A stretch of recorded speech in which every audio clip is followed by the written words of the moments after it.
Phil Collins on drums. Hey! Hey, okay, here we go.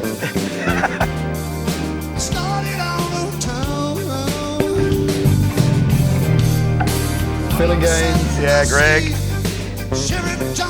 Hey. Oh, yeah, I know.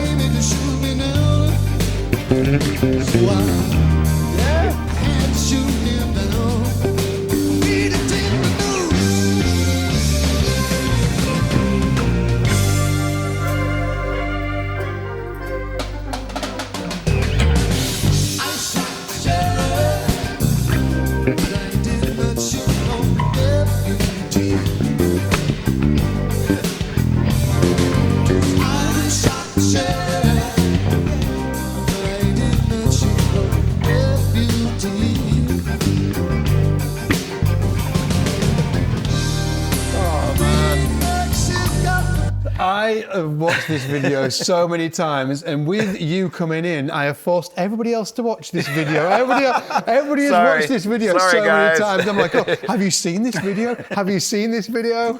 Well, that was at Montreux Jazz Festival in the old casino, 1986, you know, and that was my first time there, first time being in Montreux. Yeah. And that quartet we called the Heaven Band, you know.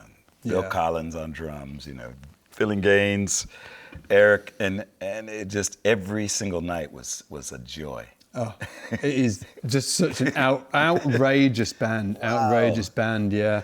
And for me, like what stands out when I listen to that and amongst all of the other stuff that you've done, that you've got this incredible language that you can use. Like you've got the bass line down, but you just like these sort of like, you've got the groove, you've got the pocket, and then you can move around really seamlessly between the chords with like what seems like the perfect fill or what, like where did that come from? When did you start developing that? There's a lot to process even to this day. Every time I go to play, if I'm on stage or playing, you know, I'm just always kind of, my mind is saying, what's the best thing to play right now in this bar right now? You know? Yeah. And making every single note count. So in my head, you know, as I'm playing, I'm always kind of processing, is this a place to make a move? Sometimes I'm on, you know, a song and I'm thinking, I wonder what McCartney would do right now, you know, or what would Ron Carter or Chuck Rainey, you know, a whole host of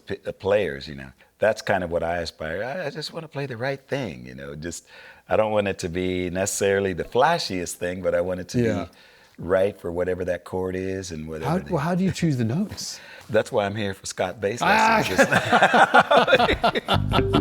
Hey, do you want free bass gear, extra content, and exclusive videos? Well, listen up. As an SPL Insider, you get to be part of our free monthly giveaways where you can win bass straps, strings, pedals, multi-effects units, gig bags, even full-on basses like this one. But that's just the start. SPL Insiders also get exclusive director's cut versions of our YouTube videos, longer with deeper insights and packed with extra tips you will not find anywhere else. Plus, you're also going to get bonus behind the scenes content as well. All of this exclusive content is only available to SPL Insiders. It's not on YouTube and it's not on our website. It's truly exclusive. And the best part is it's 100% free. Just click the link below or go to splinsider.com, sign up and boom, you're in. Free gear, exclusive content, no brainer. Number one thing is make it feel good. Yeah, making it feel good. Yeah, and there's no course on that. And obviously listening to all the great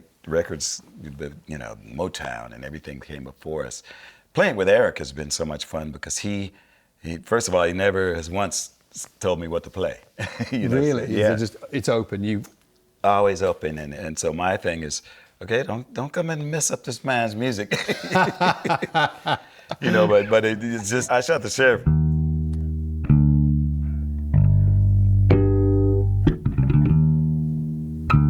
So that's the template for those chords.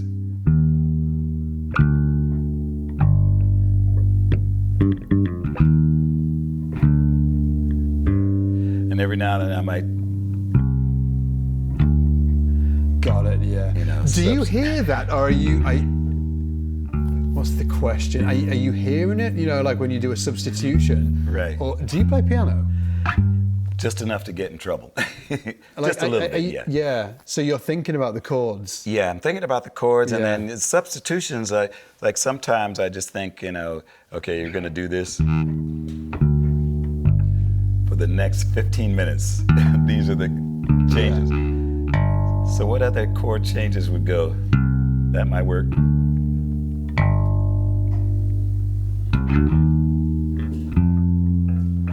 Got it. Like variations on it. Yeah. Yeah. And even Easy Lover was.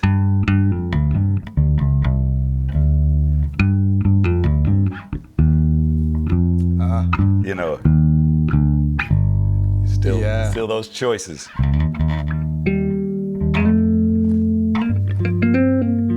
Yeah. I learned a lot playing with Joe Sample and doing some records with the Crusaders. Yeah. Where he would always say, you have a point where you arrive, but you can get to that point from going from above it or walk up to the notes. you know? Yeah. So I was trying to, okay. So if you, Yeah. so I'm walking up to that note, but if I'm going to end up there, I could go. So Yeah. how many ways can I get to that note? So that's once super again, interesting. when we're going, and Greg and I used to kind of end up throwing a couple substitutions. Oh. So it's like, well, okay, but every now and then, we'd over there, give the look. Okay, here we go. You're doing something repetitive, but then you're keeping it interesting. Yeah. And talking, like, that's the harmonic side. Let's say you're playing with Phil Collins on one gig, right? Right. And then the next gig you're playing with another world-class drummer, whoever it is, right? Right. So do you ever have to change your pocket where you're feeling the pulse at all, depending on that? Or Absolutely. You do, yeah. Yeah, because, Steve Gadd puts it into a whole nother place, He may lay back a lot. Steve Ferrone might keep it right in the middle, Yeah. And, having listened to him with Average White Band and Tom Petty and all the stuff that he's done, so I study the drummers. John Robinson, right down the middle of the tracks like a train, Yeah, yeah. And just solid. You could bet anything you want on the next beat, Yeah. Vinnie Colaiuta, very interesting, like just a genius in able to put the feel wherever he wants it. Jeff Porcaro, literally, back in the day say you have to handcuff yourself to one drummer for the rest of your life. Okay, Jeff Porcaro, let's go. Really, yeah. Yeah. Because of the feel. Because of the feel. Everything I listen to and a lot of the records that we made together, it just sounds like two kids in the playground having the best time ever. And where was he? Was he like central to the pocket, or was he on the backside? He had a little combo platter of being able to have his combo platter. his snare could be back, but the kick could be in the front. But it just always felt so good. Yeah, yeah. And sometimes you can't even put your finger on why does this feel so good. One of a kind. And where are you trying it? Where do you naturally place the beat? Are you like in the middle or on the backside of it? Yeah, I'm kind of just going down the middle too. Middle of the tracks. Yeah. Again, you just have to lean right in. And so there's not really much room to keep that back or in the front, just kind of right on the middle. Just right down the center, yeah. But I've been blessed to play with some of the best drummers ever,